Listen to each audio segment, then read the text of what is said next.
हम PYQ discuss कर रहे हैं class 12th chapter 7 alternating current के। देखो ये 5 मार्क्स का क्वेश्चन है डेरिवेशन से रिलेटेड। किस तरह से आंसर करोगे इसे। क्वेश्चन है a device X is connected across an AC source of voltage V equal to V0 sine omega T.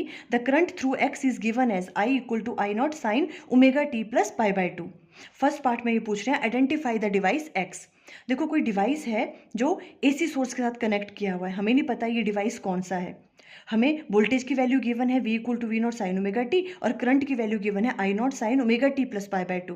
देखो यहाँ से ही पता चल रहा है कि करंट लीड कर रहा है वोल्टेज से by the phase angle pi by to. और ये किस केस में होता है, जब हम कैपेसिटर कनेक्ट करते हैं इसी सोर्स के साथ। तो मीन्स जो एक्स डिवाइस है ये क्या है, कैपेसिटर है।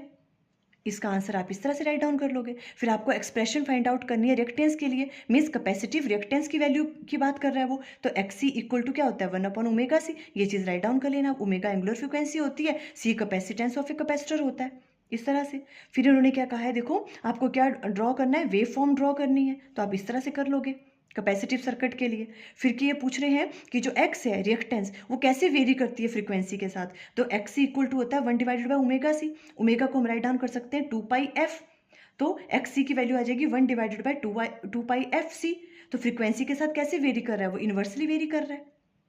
और उन्होंने कहा शो दिस वेरिएशन ग्राफिकली, आपको ग्राफिकली बताना। देखो एक्सी इस तरफ है, फ्रीक्वेंसी इस तरफ, तो इस तरह से होगा।